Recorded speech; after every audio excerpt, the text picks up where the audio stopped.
aqui. Quero convidar você para abrir a sua Bíblia, por gentileza, do Evangelho de Lucas, capítulo 19. Eu vou ler na edição revista e atualizada, que é a Bíblia que eu tenho aqui, e queria convidar você a ler comigo esse texto de Lucas 19, versículos de 1 a 10. Enquanto você abre, eu quero lembrar aqui uma pequena e breve história. Eu sou do Espírito Santo, sou de Cachoeiro de Itapemirim, uma terra linda, e que dizem que é a capital secreta do mundo. Estou até preocupado pela internet, né? Mas depois que falou que tem entidade, né? E depois que eu vi que a entidade se manifestou, eu fiquei, agora estou mais à vontade, vou contar casa à vontade, estou tranquilo, né? Pode, né? Está liberado pela internet, sem censura, internet sem censura. Mas é a capital secreta do mundo. E depois eu fui para Vitória, onde eu fiz comunicação, e eu fiz parte de um grupo de evangelismo muito interessante, muito ousado, enfim, era um grupo muito doido, a gente fazia muitas coisas agressivas até, e fizemos muitas coisas tranquilas também. Numa dessas coisas tranquilas, haveria em Vitória, na praia, um campeonato de vôlei de praia, e me contaram que haveria lá um cara muito fera no vôlei, com uma premiação extraordinária, e o cara mandando ver, me disseram que ele era crente presbiteriano. Eu falei, isso aí é de Deus, o cara é eleito, só pode ser isso, é um sinal divino. E aí eu procurei entrar lá para ver o que ia acontecer, para achá-lo, e aí eu encontrei com ele, entreguei a ele algumas Bíblias, e ele pegou essas Bíblias e entregou para os colegas que lá estavam, para as pessoas que lá estavam. E tem ideia de quem que eu estou falando? Vocês têm noção? Por que eu estou contando essa história hoje e aqui? Porque era o Tinoco que lá estava. Isso foi lá em 1519, 1521, tem muitos anos, eu nem lembro que ano que foi, mas se eu estava lá ainda em Vitória, talvez é 80 e poucos, final dos anos 80, comecei nos anos 90, por aí. Era uma festa ploque dessa aí, ele estava lá jogando vôlei, arrebentando como sempre, e foi um instrumento de Deus para compartilhar a palavra do Senhor. Eu estava me lembrando disso, agradeço a Deus pela sua vida, meu irmão. Lucas 19, versículos de 1 a 10, diz assim a palavra do Senhor. Entrando em Jericó, atravessava Jesus a cidade. Leia comigo o verso 2. Eis que um homem, chamado Zaqueu, maioral dos publicanos e rico, procurava ver quem era Jesus, mas ele não podia. Por quê, gente? Por causa da multidão. Muito bem. Na sequência diz o texto que ele não conseguia ver, porque ele era de pequena estatura. Então, correndo adiante, subiu a um sicômoro a fim de vê-lo, porque ali havia de passar. Verso 5. Quando Jesus chegou àquele lugar, olhando para cima, disse-lhe: Zaqueu, desce depressa, pois me convém hoje ficar em tua casa. Ele desceu a toda pressa e o recebeu com alegria. Todos os que viram isto murmuravam, dizendo que ele se hospedara com homem pecador. Enquanto isso, entre mentes, Zaqueu se levantou e disse ao Senhor, leia por favor: Senhor, resolvo dar aos pobres a metade dos meus bens, e se em alguma coisa tenho defraudado alguém, restituo 4 vezes mais. Então Jesus disse-lhe: hoje houve salvação nesta casa, pois que também este é filho de Abraão, porque o Filho do Homem veio buscar e salvar o perdido. Nossa conversa sobre esse texto bíblico hoje, ela não tem uma perspectiva pragmática. O objetivo é a gente refletir sobre o que esse texto nos traz, passo a passo, aqui sem pressa, sem estresse, mas caminhando no que diz a palavra do nosso Deus. Primeiro, esse destaque no verso 1 da cidade de Jericó. Jericó é conhecida como uma das cidades mais antigas do mundo. Há relatos arqueológicos, históricos, de que naquela área, já há muitos e muitos anos, alguns povos se reuniam e ali nas suas tendas viviam. E eu estive lá pelo menos 2 vezes, e nas 2 vezes que eu estive lá, eu fui conhecer a cidade, andei por ali, vi as pessoas, interagi um pouco para ver como é que era o ambiente. E estive lá, na primeira vez que eu estive lá, era uma temperatura tão alta, que nós estávamos lá com a temperatura de 53 graus, para você ter uma ideia. Jericó fica muito perto de Qumran, que para nós evangélicos, cristãos do mundo inteiro, ganhou um significado especial depois que foram achados os rolos do Mar Morto naquela região. Jericó é perto do Mar Morto, ou seja, é um lugar muito baixo, muito seco, desértico, onde você vê beduínos por todos os lados andando naquela área. Mas nessa época em que nós aqui estamos, Jericó era uma cidade próspera, Jericó era uma cidade importante, uma cidade imponente. Era uma cidade que tinha as marcas, para você ter uma ideia, das ações de orientação do ponto de vista da arborização, do ponto de vista da arquitetura, do ponto de vista artístico. Era uma cidade importante que ele estava. Por esse motivo e por tantos outros, Jesus, que corria cidades, atravessou mais uma delas. E chegando lá, ele tinha um projeto especial. A gente, quando vê o texto anterior, o versículo 35 ao versículo 43 do capítulo 18, a gente vê que foi curado um cego que estava próximo à cidade de Jericó. Jericó era um desses lugares onde as pessoas ficavam próximas às suas entradas. Em Jericó havia, por exemplo, uma estrutura de pedágio, porque ali se produzia um unguento muito importante, e o comércio do unguento era fundamental para a região que ali estava. E uma das características disso é que eles tinham pedágios que cobravam pelo transporte desses ungüentos e de outros produtos que ali estavam. Jericó, então, era uma cidade importante. Jesus resolveu atravessar. E aí no verso de número 2, vai dizer que eis que um homem chamado Zaqueu, maioral dos publicanos. E a gente já sabe, né, que publicano era uma pessoa que não era benquista, né, porque ele era um coletor de impostos. E a gente vai vendo pela história que o coletor de impostos, ele tinha uma autorização para cobrar impostos num determinado nível.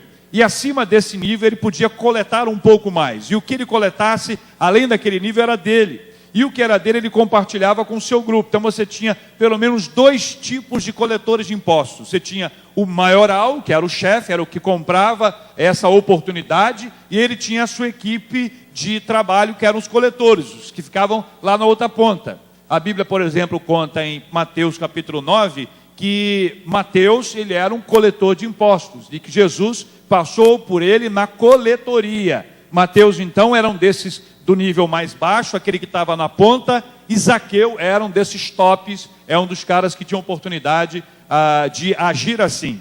E ele era malquisto porque ele tinha essa reação das pessoas a ele, era muito grande. Afinal de contas, ele não apenas tirava o dinheiro que era seu, você imagine bem, você e eu lá, ele tirava um dinheiro que era nosso, e além de tirar um dinheiro que era nosso, ele também tirava um dinheiro que era nosso para ele, e um dinheiro que era nosso para o império. Então as pessoas tinham várias razões para terem toda a resistência à figura de um coletor de impostos que ali estava. Então quando você vê esse texto, a gente lembra de todas essas etapas, você vê que ele era um coletor de impostos, era um maioral dos publicanos, como diz aqui a palavra do Senhor, e era rico. E a sua riqueza era reflexo dessa possibilidade dele somar coisas que não eram dele. Então ele era uma pessoa que enriqueceu ilicitamente. Quando você vai pensar em pessoas que enriqueceram ilicitamente, você faz uma lista de pessoas, talvez você se lembre de nomes. Eu estava, por exemplo, discipulando um homem da vida pública, um político, e quando eu fui ler esse texto com ele, nosso discipulado, eu li o texto e ele falou assim: eu sei quem é esse aí. Esse aí é o fulano de tal, e deu nome e sobrenome de uma personalidade da vida política carioca. Eu disse: não, rapaz, esse camarada é o Zaqueu. Ele falou: não, do jeito daí, esse camarada é o fulano de tal. E eu continuei conversando com ele lá pelas tantas e diz: olha, rapaz, se esse camarada, fulano de tal, se esse fulano de tal se converter, eu vou acreditar no que está escrito aqui. Eu falei: Jesus, então converte aquele fulano de tal, porque vai ser uma bênção, não só para a vida dele, para a nossa vida, mas para a vida do camarada que eu estava discipulando. Então você veja que ele era um publicano e era uma pessoa que havia enriquecido ilicitamente. Então você imagina que reação as pessoas tinham a ele. Versículo 3 vai dizer o seguinte, que ele procurava ver quem era Jesus, mas ele não podia por causa da multidão. E aí na sequência diz por ser ele de pequena estatura, uma história que todo mundo conhece. Zaqueu era pequenininho, tem músicas sobre esse assunto. O texto grego, esse pequena estatura vai dizer que ele era micro, e micro para a gente é muito fácil a gente entender. Então era um camarada realmente muito baixo. O sicômoro estava ali, e a gente vai ver que ele subiu nessa árvore, né? Porque os sicômoros eram árvores, e ainda existem, de raízes muito baixas. Então qualquer um, inclusive ele, poderia subir naquela árvore para ver alguém de cima. E o interessante é que ele correu e subiu. e diz a Bíblia que ele procurava ver quem era Jesus. E a gente não sabe o que ele tinha ouvido a respeito de Cristo. Ele tinha ouvido coisas boas, ele tinha ouvido coisas extraordinárias, ele tinha ouvido alguma coisa que tinha feito o seu interesse por Jesus aumentar. Isso me traz para uma realidade do quanto é importante o que a gente fala a respeito de Cristo e como a gente fala a respeito dele, aquele conteúdo que a gente compartilha a respeito de Cristo, porque isso vai produzir na pessoa um desejo de conhecer, de procurar saber mais dele. E às vezes nós temos grandes oportunidades ao redor de onde nós estamos para compartilhar aquilo que a gente crê e quem na verdade é Jesus para nós, que isso faz a diferença enorme. Pregando e fazendo pesquisas por aí, eu tenho observado que algumas pessoas, quando são perguntadas sobre quem é Jesus para você, respondem enfaticamente da seguinte forma: pergunta para ela, quem é Jesus para você? E a pessoa responde, Jesus para mim é...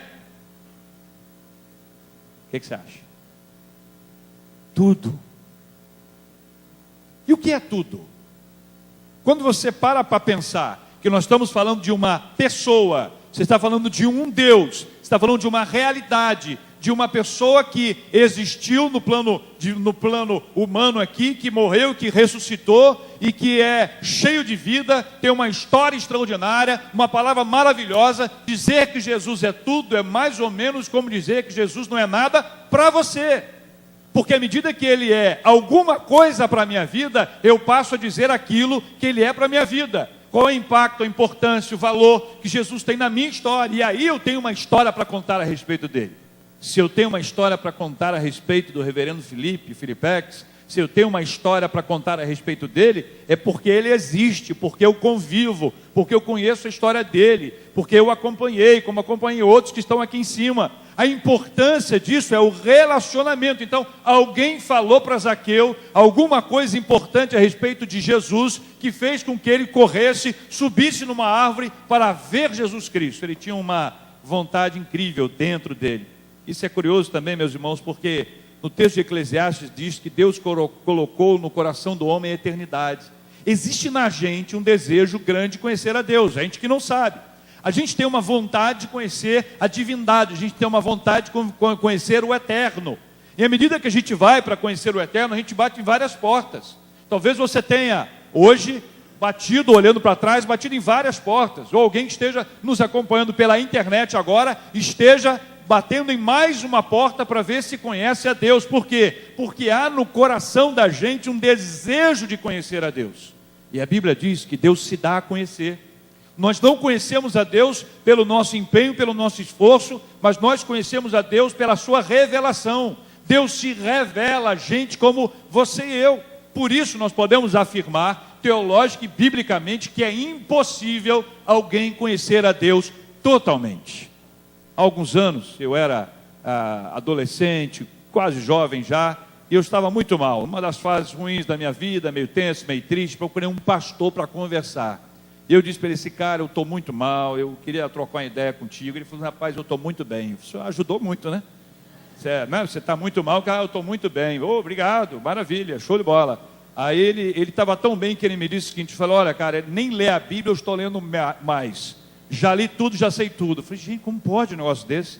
Ficou marcado na minha mente a história daquilo. Como é que alguém pode dizer que sabe tudo a respeito de Deus, se Deus não se deu a revelar totalmente? Então, como se Deus, entenda bem, se Deus não se deu, não se revelou totalmente, como é que alguém pode conhecer a Deus totalmente? Nós vamos conhecer a Deus a partir da sua revelação. Mas aqui eu não sabia que algo estava acontecendo dentro dele.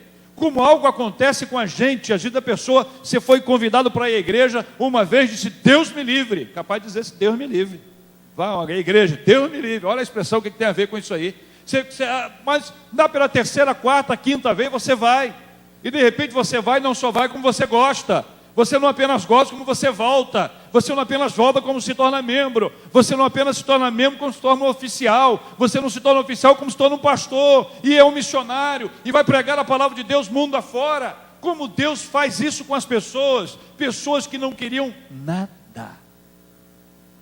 O que acontece com as pessoas?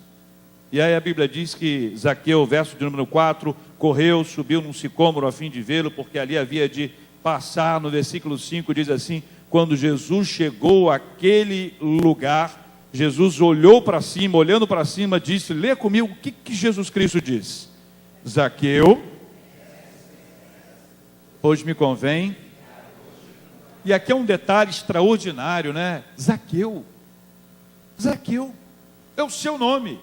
Jesus chamou Zaqueu pelo nome. Jesus tratou Zaqueu pelo nome. Isso aqui faz uma diferença enorme, porque a gente começa a entender que a nossa história de vida é do conhecimento do Senhor. Deus conhece a minha história, Deus conhece a sua história. Quantas vezes eu fiquei enrolado com debates teológicos, por exemplo, uma vez uma pessoa queria entender se no céu nós íamos ser chamados pelo nome ou teríamos um outro nome. Eu falei, rapaz, que diferença faz, eu quero estar. Mas sabe, a discussão vai indo, né? Eu falei, como é que Deus vai me chamar? Averaldo. Eu falei, não sei, meu pai também é Averaldo, pode ser que não. Vai ser Juninho, piorou, Juninho, a galera, eu, como é que vai ser? JR, vai ser JR, como é que eu não sei? Eu sei que Jesus sabia exatamente quem era aquele homem que ali estava. E quando você vai ver a palavra de Deus, você vê que Deus elege pessoas absolutamente sem condição alguma. A teologia chama isso de eleição incondicional. Então, Jesus chega e diz, Zaqueu, desce depressa, porque hoje me convém cear na sua casa. Era a última pessoa que nós poderíamos pensar numa possibilidade adequada. Sabe aquela frase, diz-me com quem andas, eu te direi quem tu és? Alguém já te disse que Jesus disse essa frase? Eu já disse várias vezes que Jesus disse essa frase, até que eu fui ler a Bíblia e não achei essa frase em lugar algum. Tá certo? Mas ela é válida para o contexto que nós estamos aqui, tá certo? Ela é válida para o contexto, porque no contexto que nós estamos aqui, ela nos ajuda a entender o seguinte, cara, era uma companhia horrorosa. Peraí, você imagina bem, eu fico imaginando o meu amigo lá que eu estava discipulando, eu falei assim, cara, vou almoçar na casa do fulano. Eu falei, aê, rapaz, vocês, aê, rapaz, se eu aparecer com um terno novo, aê, terno novo, entendeu? Eu falei, Jesus, né? Jesus falou, Zaqueu, né? Zaqueu chega e Jesus fala diretamente com ele, e é incrível, isso para mim é maravilhoso, é extraordinário, porque não há uma eleição condicionada a nada. Zaqueu, é um negócio que arruma a tua vida. Zaqueu, vou falar com você, hein? Você desce aí, arruma a tua vida e volta, que depois eu vou para sua casa. Eu só vou para sua casa depois que você arrumar essa sua vida, que eu não vou andar com você, porque você é isso, é aquilo outro, eu não quero andar com gente do seu naipe, gente do seu nível, seu miserável. Você imaginou que conversa era essa? Como é que foi que aconteceu a conversão de Saulo? Você pega Saulo, Atos 9, perseguidor em perseguição, no pleno exercício da sua perseguição, perseguidor em altíssimo nível, com cartas de autorização para as sinagogas de Damasco, para caso encontrasse alguns que eram do caminho, poder aprisioná-los e levá-los de volta. Aí uma luz vem ao lado dele, ele cai por terra e escuta uma voz que diz o quê? Saulo, eu acho que foi num tom grave, isso eu acho, né? Porque me persegues? Quem és tu, Senhor? Eu sou Jesus, a quem tu persegues. Ele era um cara que arrumou a vida dele para depois ir a Cristo, ou foi um cara que foi encontrado quando estava muito mal, Zaqueu era a mesma coisa. Esse tipo de eleição que Deus faz, Deus elege uma pessoa, Deus trata uma pessoa, essa eleição que não tem condição alguma, que não tem nenhuma exigência, Deus me pega como eu estou, mas Ele me arruma depois. A transformação é verdadeira, e nós vamos ver isso mais adiante. Verso de número 6, meus irmãos, o que aconteceu, além do susto? O que aconteceu? Verso 6, ele desceu a toda pressa e o recebeu com alegria. Sabe como é que eu chamo isso aqui? Essa é a graça irresistível do Senhor. Zaqueu não conseguiu resistir. Zaqueu não resistiu por conta da eleição incondicional. Zaqueu não resistiu porque aquele foi o melhor toque de Deus que ele poderia ter na sua vida. Zaqueu não resistiu porque a palavra de Jesus é doce como mel. Zaqueu não resistiu porque não havia possibilidade de dizer não a uma palavra tão encantadora, tão transformadora, como a palavra que Jesus Cristo exerceu sobre a sua vida. Quando Jesus disse Zaqueu, e olha que nem era uma coisa evangelística, desce depressa porque hoje me convém cear na sua casa. Não é? Zaqueu, desce depressa, meu filho, que você será salvo, vou transformar a sua vida. Não era uma palavra teoricamente evangelística, mas você imagine bem o que é receber Jesus na sua casa. Zaqueu não resistiu, a graça o alcançou. A graça de Jesus alcança pessoas que nós nem podemos imaginar. É por isso que a gente não pode eleger aqueles que podem ser alcançados e aqueles que não podem ser alcançados. Saulo enfrentou uma resistência enorme de um monte de gente. Ele sofreu resistência em Damasco. Depois que ele saiu de lá, ele foi para Jerusalém, sofreu resistência em Jerusalém. Os discípulos resistiram, os apóstolos ficaram com interrogação. Só melhorou quando era seu nome, é Barnabé mesmo, Barnabé, era seu nome Barnabé, né? Eu confundo Zaqueu, Barnabé, daqui a pouco eu misturo as coisas aqui. Aí Barnabé botou ele debaixo do braço e disse o seguinte: olha, eu o ouvi falar sobre a história dele, é verdadeira a história. Quando ele colocou debaixo do braço, a história mudou completamente. Então você veja, meus irmãos e irmãs, que algumas vezes nós temos uma certa resistência a determinadas pessoas que podem ser alcançadas pelo Evangelho do Senhor Jesus Cristo, mas Deus elege a quem Ele quiser, e pela sua imensa graça Ele elegeu Zaqueu, e Zaqueu já desce da árvore, fruto da graça que Jesus estava colocando sobre a sua vida. Aí no verso 7 acontece um negócio curioso, verso 7, todos os que viram, todo mundo vê uma história de um ponto de vista. Todos os que viram, diz a Bíblia, murmuravam dizendo o que, meus irmãos? Que ele se hospedara.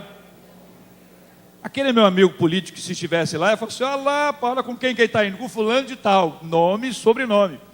E aqui a gente vê uma coisa curiosa, porque algumas pessoas mais fundamentalistas, era o caso dos religiosos daquela época, a gente vê isso em várias etapas, até quando Mateus mesmo experimentou mudança de vida, enquanto Jesus estava na casa de Mateus, e Mateus chamou os colegas dele para estarem lá, as pessoas do lado de fora ficaram dizendo o quê? Olha lá, ele se assenta com publicanos e pecadores. E qual foi a resposta de Cristo? Os sãos não precisam de médico. Então a perspectiva de uma pessoa fundamentalista religiosamente, ela tem uma péssima perspectiva do que é a graça de Deus. Elas não conseguem compreender o que é a graça de Deus. Elas não conseguem compreender a transformação que só Cristo pode operar na vida de alguém. E por isso elas rotulam as pessoas, elas colocam marcas nas pessoas, e essas pessoas ficam marcadas ao longo de sua vida.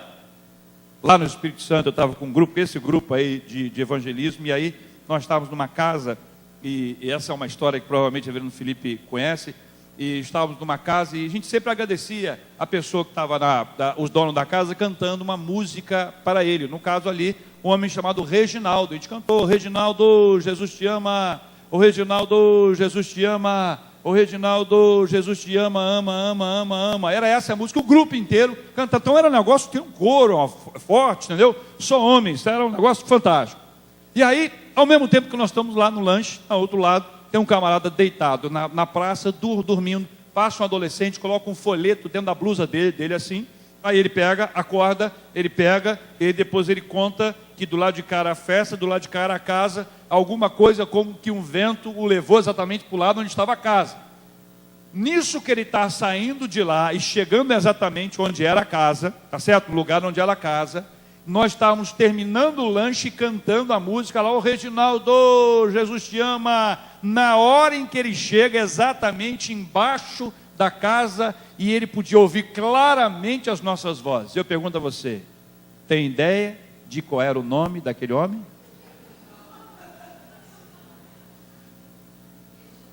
Antônio.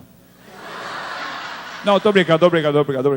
Edinaldo, mas ele ouviu o Reginaldo, o cara não estava muito bem, né? A graça já o alcançou, já estava, né, se ouvir bem. Reginaldo, não, era Edinaldo o nome dele. E aí, meus irmãos, daqui a pouco nós estamos lá, aí reunimos assim o grupo, violão, cantando, antes de ir para a evangelização, batendo papo, orando, conversando, vem lá o Edinaldo. E o Edinaldo, a mais ou menos uns 600 metros, o cheiro dele já o precedia. E quando nós sentimos o cheiro dele, eu falei assim: rapaz, o que aconteceu? Quem foi? Né? O que aconteceu aqui e tal? E aí o Edinaldo veio, quando ele chegou mais perto, nós começamos a pregar e evangelizar. Eu não sou evangelista ali, começamos a falar de Jesus, pregando a palavra, e daqui a pouco o Edinaldo disse: olha, eu quero Cristo e tal, mas eu quero dizer para vocês que eu sou viciado em drogas. Aí estava na cara, né? Bem típico ali e tal. Ele falou assim, eu tenho na minha bolsa aqui algumas coisas, uma bolsa velha. Ele abriu a bolsa, tirou ossos humanos. Eu falei, ai Jesus, ossos humanos, quem será a próxima vítima aqui, né? Eu ficava olhando, o anel dele, eu não sei se era um garfo ou era uma faca, e a pulseira dele era um garfo ou era uma faca, é sempre o oposto. Aí colocou ali dentro, falei, rapaz, nós precisamos orar por você, oramos por ele ali e tal. Aí eu disse, olha meu irmão, depois aqui, está na hora do banho, então você vai antes, depois nós vamos, entendeu? Porque ninguém estava aguentando, nem convertido, o cara mudou, na mudança, sabe, tem coisas que só Deus faz, né? E depois está na nossa mão para fazer, não é isso? Vai tomar teu banho e tal. Ele foi tomar banho, conseguimos uma casa de recuperação para ele. Quando eu retornei, o camarada já estava lá lendo a Bíblia, bebendo a palavra. Já houve uma mudança assim, impressionante, uma mudança quase que imediata. Dormiu lá no nosso meio, onde nós estávamos lá naquela igreja. Deitou lá, eu dormi ao lado dele para ficar de olho nele, aberto, tomando conta lá. Terminou de manhã cedo, nós fomos para a minha casa, e era casa de pai e mãe. Casa de pai e mãe é diferente da nossa casa. Pai e mãe tem né, seus estilos, não é isso? E minha mãe é uma pessoa brava, então eu levei ele lá para mim. Falei, mãe, camarada, tal, não sei o quê. Não contei a história toda, ossos humanos, né? Contei nada disso para ela. Falei, você é evangelizado, então trazemos para cá, vamos levar para casa de recuperação. Por quê? Não, comida está pronta, né? Aquela conversa, você vai dando aquele enrolation, né? Aí quando fomos almoçar, foi almoço, quando fomos almoçar, eu fechei o olho, como você também, né? Mamãe não. Mamãe ficou assim. Um olho aberto, né? Um olho no culto, outro olho no pastor, né? Basicamente isso. E aí, mamãe ali e tal, aí depois mamãe falou assim, olha, ele chorou a oração inteira. Eu falei, o que aconteceu? Será que ele não gostou da comida, está reclamando, do jeito que come na rua, agora está reclamando, está comendo em casa? Aí terminou ali o almoço, ele foi para um quarto assim, com a Bíblia aberta. Eu falei assim, o que aconteceu com você? Eu falei, rapaz, você não tem ideia qual foi a última vez que eu almocei em família.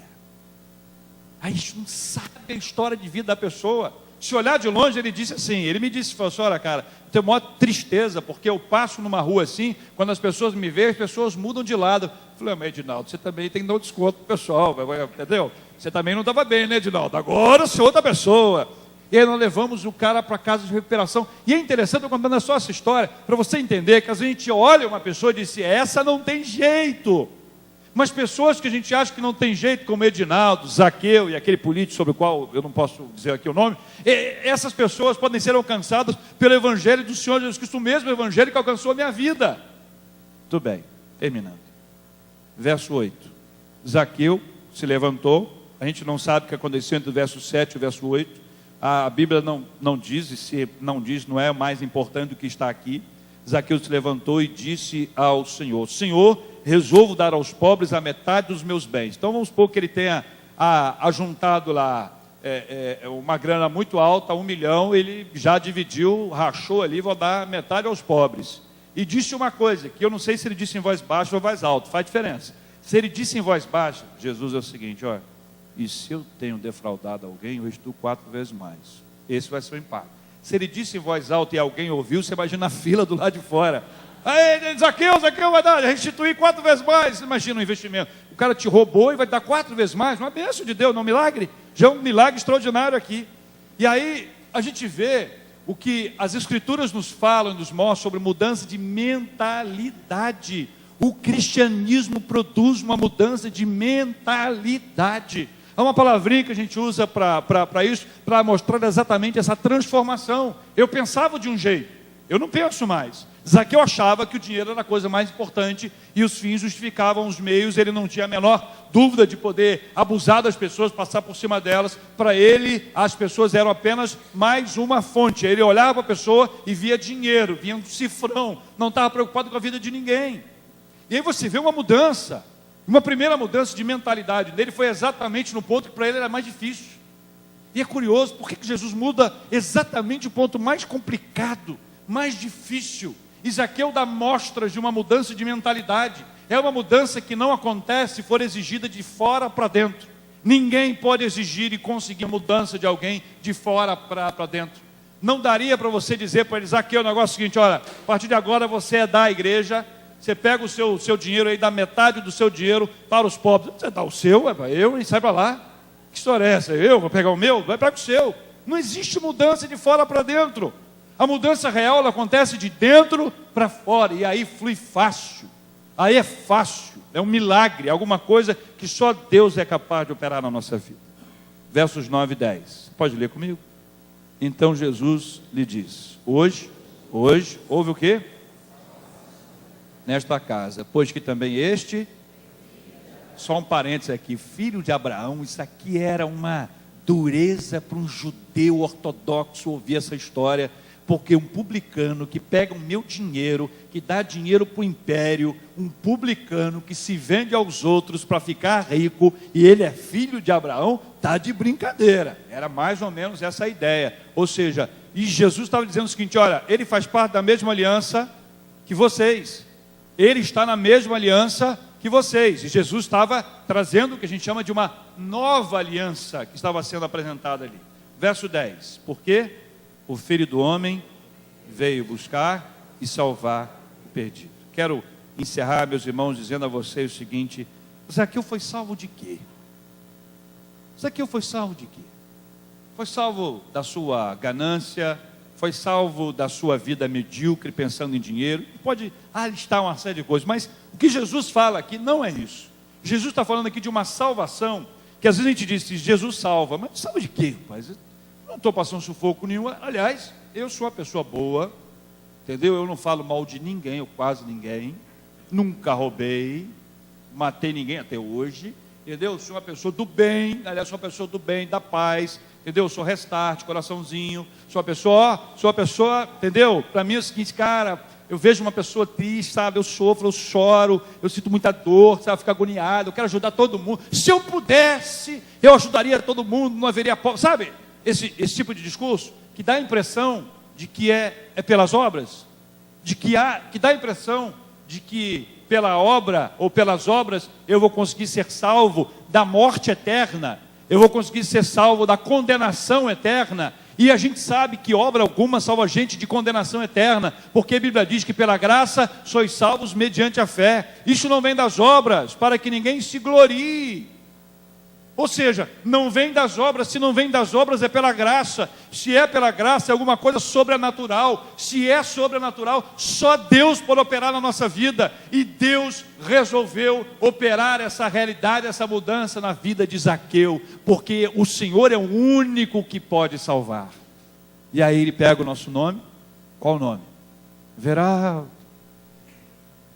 Juninho, JR, ou vou ter um nome angelical, alguma coisa terminada com El, né? Gabriel, Rafael, alguma coisa com El. E aí o meu nome vai ser, né? Pela graça de Deus já foi no tempo de Deus. A eleição acontece antes da fundação do mundo, e a salvação que se dá num tempo em que a gente está vivendo, como aqui foi hoje, no caso dele, e o meu nome vai lá, escrito no livro da vida. Escrito no livro da vida. E quando escrito no livro da vida, ninguém pode apagar, porque eu não fiz nada para receber a salvação, e não há nada que eu possa fazer para perdê-la, porque a salvação é um presente de Deus. Ah, pastor, mas eu quero ser salvo, como é que eu faço isso aí? Eu dou um jeito nessa história. Entenda bem, se você está hoje aqui, se você está hoje acompanhando a gente pela internet, não é à toa. Zaqueu não estava naquela árvore à toa. Você não está acompanhando à toa. Há um plano de Deus num processo como esse. Plano de Deus, a gente não sabe como é que funciona. Humanamente, a gente não sabe nada. A gente só sabe que Deus sabe. E como Deus sabe, Ele opera da forma mais graciosa e fala ao coração da gente.